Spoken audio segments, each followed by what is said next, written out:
Hello hi नमस्कार, मैं प्रेम कुमार। स्वागत है आज फिर एक नए ब्लॉग को।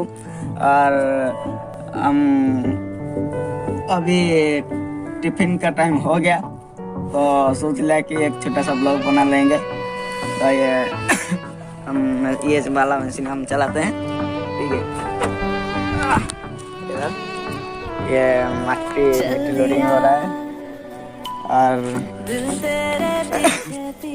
वो देखते हैं।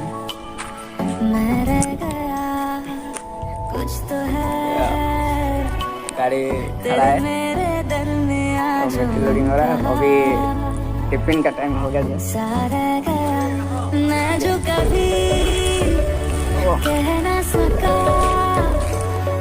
फाइनली टिफिन पहुंच गया है।